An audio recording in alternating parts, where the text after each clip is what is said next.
Welcome, everyone. This is Mike Dotterer, and I'm here in North America.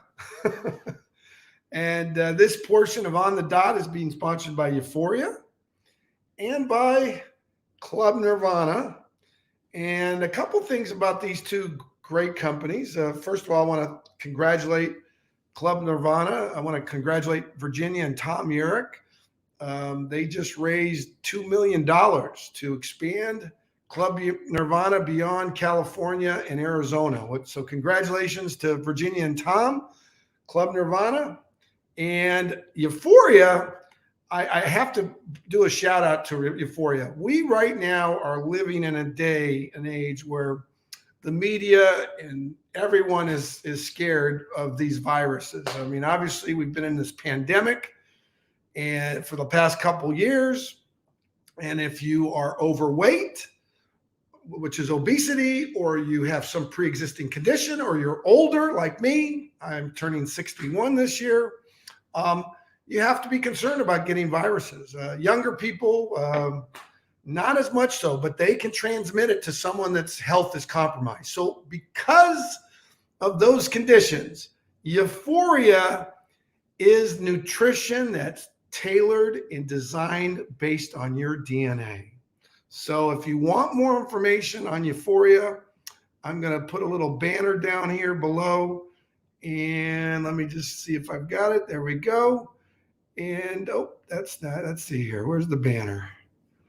I'm going to put the banner down below and you can get information on Uföria. Here it is. There we go. If you want more information on Uföria, you can go to that website. So with that, thank you, Club Nirvana. Thank you, Uföria. And now we're going to bring our special guest on. He's been on a couple times. He's live from Cleveland. We call him Coach O, Coach O on the dot. And he is going to talk about the changing landscape of American football. And we're going to focus on professional football, which in my opinion, Coach,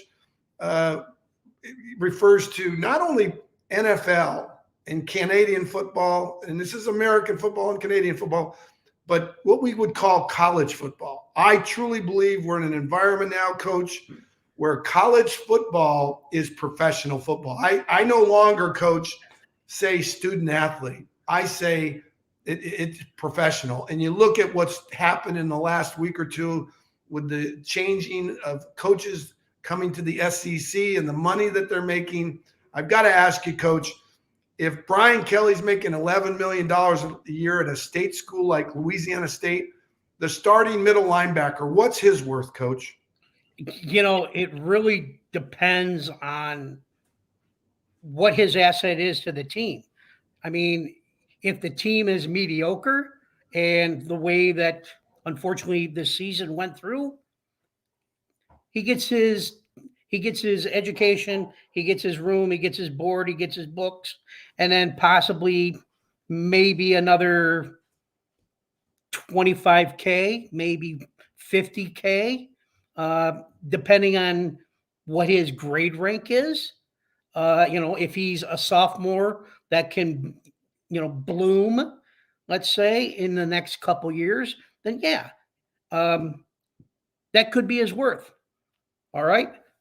One thing is we discussed it a little bit on the side, and I listened to you and Coach Rubisky the other day. Here's the thing. Next in line, or name, image, licensing, however you want to say, the translation of the moniker, these so-called players, and I'm going to call them players because anybody can be an athlete. You can be a good athlete. You can be a mediocre athlete. You can be a poor athlete. But these players are now getting this money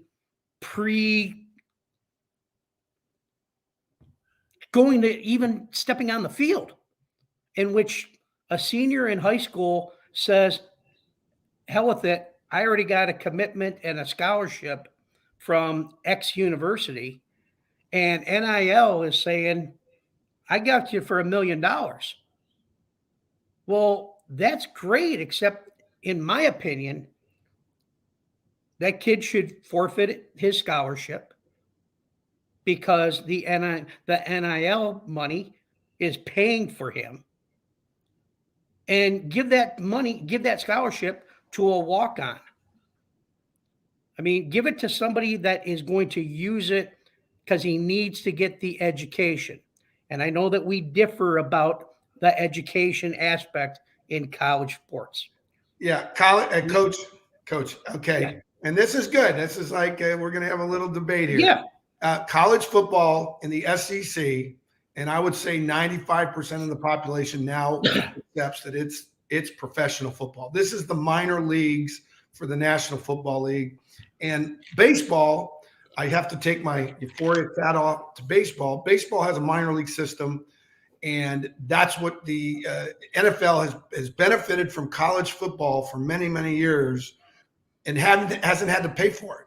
So now the players, I believe the players today are intelligent enough. They're 18 years old. They can be sent, they can carry a gun and be sent to war, or some of them go to college and play college football. And they know that this is big, big business. This is a multi-billion-dollar industry. Oh, yeah. And coach, I mean, it is what it is, coach. It's changing. And I just say that, we live in a free market economy, free market system. And those players at Alabama, Clemson, Georgia, Florida, Michigan. I mean, this weekend, Michigan's going to play again at Iowa.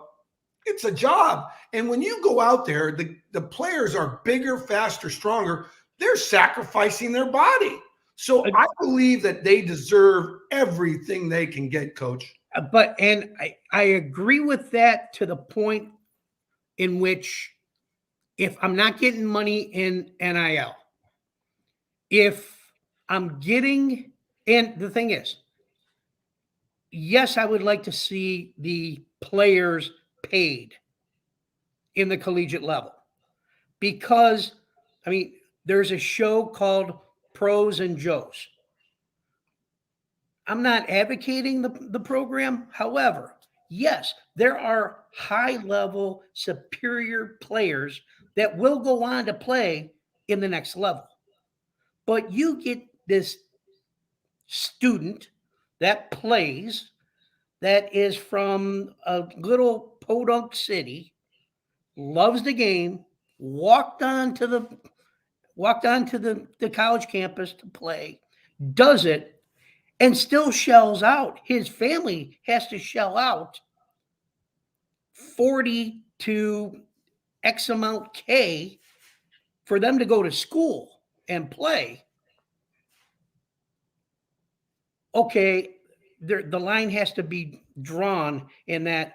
Why is Johnny B, this hotshot, let's say quarterback, got a 1.1 mil NIL guaranteed, but little podunk player is having his parents mortgage everything in the world, and Coach, taking out every loan in the world so that he can get an education.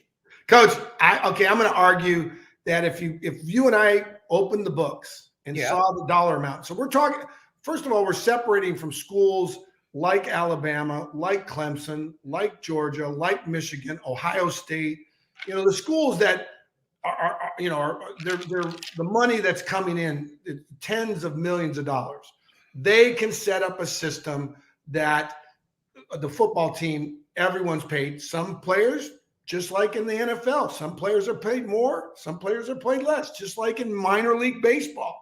That system's coming. What I think is interesting, Coach, is schools like your alma mater, Toledo, my alma mater, Stanford. I think Stanford, University of California, Berkeley, Vanderbilt, Northwestern, those are four schools that say that we value education. That's their number one thing is education. Those schools are going to have a difficult time as this landscape changes.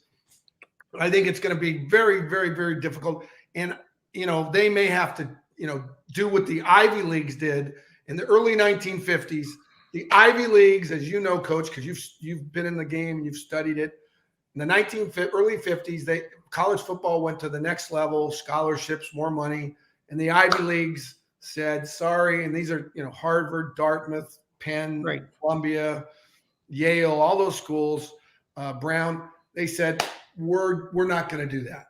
So Right. I think we're coming to a tipping point with some of the schools that say we're focused on education, and the other schools say, you know what, this is professional football. Because if you don't have that discussion and aren't aware of that, then we're talking about hypocrisy and taking advantage of young men who just, they deserve more because it is professional football. So that's my argument. Coach, we could go on and on about this, but you get the last word on this. We only have a few minutes because I want to talk about the Cleveland Browns and I want to talk about the NFL. So go ahead, Coach. All right. And getting to the last point, you're saying, the integrity of the institution. And I think that is the reason why Brian Kelly left Notre Dame to take the job at LSU. In his presser, he had, and not too many people caught this, but I did. He sat there and said, I have the best chance to win here. So what did you do at Notre Dame in which, yes, you have the best winning record, you have top graded athletes, you have a high education school, but yet they could give you more money than God, but LSU sounded better, and you turn around and slap them in the face and say, I can win it down here. That means nothing. That means a slap to Notre Dame athletics. Notre Dame as an institution. It's because why? Their academic standards are too high to get in. And everybody knows not everybody that comes and plays collegiate athletics is going to play professional athletics. Therefore, just like the Ivy schools, we go with tradition, academics, and that's it. And you turn around and basically kick us straight in the balls. Right. I mean, that's the easiest way to do it. Right. And then now here's another one. Oklahoma's coach going to USC. Oklahoma probably could have paid him whatever he wanted. He could have went into the table and says, hey, I got 2 schools looking at me. Here's what the offer is. And if you can't meet it or get it, to that close enough to it, I'm gone. And Oklahoma looked at it and says, USC's giving him what, $100 million in his contract, gives him his own private jet, bought him an $11.1 million mansion in Southern California, plus bought both of his houses in Oklahoma at $500,000 more than the market value. Well, Coach, you know what? More power to the coach from Oklahoma. More power. I love the free market system, but at the same time, and again, this is my point. Right. They got to get paid. They got to get paid. Yeah, but if he's getting paid that, there's no question the players, and these players are smart. They're looking at themselves saying, well, then what am I worth? Because you don't have a game without the players. Right. Coaching but I also think he bolted because he knew that Oklahoma was going to the SEC and there was no way out. Right. Well, Coach, let's transition. The reason I want to, unfortunately, this on the dot might be a little shorter with you because I have to go pick up my cousin at hockey practice in a little bit here. So I've been liking the Zamboni pictures on Facebook. Yeah. All right. By the way, a little trivia for all of you out there. Where do you think Zamboni was invented? Where was the Zamboni invented? I believe it's Syracuse. Nope. Really? And Zamboni, that was his name. He's an Italian engineer. Right. And some people would say, well, was it Italy or was it Detroit, Michigan, or someplace in Canada? Well, lo and behold, Coach, they had, I believe, in the 1940s, I think it was in the 1940s or 50s, somewhere in there, Mhm. that period, Southern California in Los Angeles had a very high level figure skating team and rink. Well, yeah, I could see that. Yeah, so it was developed. The Zamboni was developed in Southern California, Los Angeles. Well, there's in the past Olympics, and you know that are within the present time. There's been a couple skaters that have been from Stanford, your alma mater, Right. and that Yep. and basically, I believe they're mainly on the female end. Yep. But you know, Yep. who would think? Yeah, I'm a figure skater on the U.S. Olympic women's team, and I go to Stanford. Yeah. Well, before we switch to the NFL, Yeah, Coach, before we switch to the NFL, I do want to say to the politicians out there, please do not boycott any Olympics. Please, I implore you, one of the biggest mistakes that President Jimmy Carter ever made, one of the biggest tragedies is when he boycotted the Moscow Olympics in Winter Games. Well, actually, it was the Summer Games. Right. Summer Games in Moscow. Terrible, terrible mistake. And I know this because I had friends that were on that team, dedicated their entire lives to make the Olympic team to go to Moscow. And Jimmy Carter and his cabinet said, nope, we're boycotting. And that was a terrible decision. And I don't want to hear any more talk from Washington. These athletes, let them go. I mean, Jesse Owens went to Berlin in 1936. Let these athletes do what they do best. Stay out of the Olympics. That's my opinion. So let's move on. Go to the Browns. Go to the Browns. There we go. So, Coach, you're going to get the last. You're going to get the last word. We're going to go to 4:25. So you got 6 minutes to talk about the Browns and this changing dynamics. And I'm going to say it looks like to me that the New England Patriots and the Tampa Bay Buccaneers. I mean, that is the ideal where you've got Tom Brady facing his former coach in the Super Bowl. And when I think of this, Coach, if that does happen, watch for the flags, because I think, just like in big time wrestling, they know who's going to win. Yeah. Well, I don't want to say, but I think that for an entertainment value, Tom Brady versus the Bill Belichick New England Patriots, boy. So, Coach, you got 6 minutes. I was about to say. You get the last word, Coach. Go ahead. Anyways, yeah, 8 went to 6. With the Browns themselves, I think they're in a quandary right now. In my opinion, I think that the selection of Baker Mayfield as the number 1 draft pick for the franchise back in the Dorsey era was the wrong selection. And now they're paying for it. He's in his 4th year of his 5-year contract because he was the number 1 quarterback. The 5th year is not a player nor team option. So for them to restructure and give him an extension, I do not believe it's in their best interest, because I do not see him as the future leader of this team. As of Coach Stefanski, sometimes you have to let the ego deflate a little bit. Yes, he came highly regarded from Minnesota. He was the offensive coordinator, but the people kind of forget that Norv Turner was the true offensive coordinator, and he was just along for the ride. So when he got the head job, he wanted to call the plays, and even though he hired Alex Van Pelt as the offensive coordinator, I look at this as an Andy Reid, Eric Bieniemy style, in which Coach Stefanski gives Van Pelt, here's the plays I want to do this week. This is what I feel will work, and make sure everybody knows what the hell they're doing. Where do they go from here? I have no idea. This bye week is going to do a lot. Uh, Personal opinion on Baker Mayfield.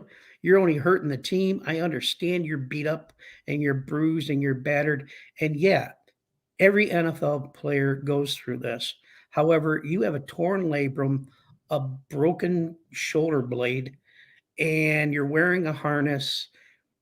And the thing is, that's your ego saying, pay me, I'm worth it. The fans love me. Well, unfortunately, the fans care about W's. And if you can't put W's on every Sunday afternoon, the fans are going to turn on you. And he's pissed off because the fans are booing at him. Well, your performance is graded on what you do. Um, I know whenever I watch the game, and I'm not a true Browns fan, folks. I live in Cleveland, but I'm a Raider fan. I've always been a Raider fan. And I watch the Browns play, and in my mind, I'm like, within the first five uh, uh, throws by Baker, I'm expecting one to get picked off. And that's just my personal opinion. I don't think he's that good of a quarterback that everybody has made him or he thinks he is. He is a backup. So that's where I have on that. And I'm going to tell you, Mike, yesterday, I'm going to go off subject a hair, in which yesterday was my 9th anniversary of my double lung transplant. So we did, thank you. We had a great time. That's why the wife and I were out today, because we didn't get to celebrate yesterday. And I just want to say to people, I am, oh, shoot. Get over here. Where are you at? There you are. You're No, there, Coach. You're there. my surface fell down. Anyways, I am living proof that transplant and organ donation works. Okay. 9 years out, double lung. Coached football for 19 years.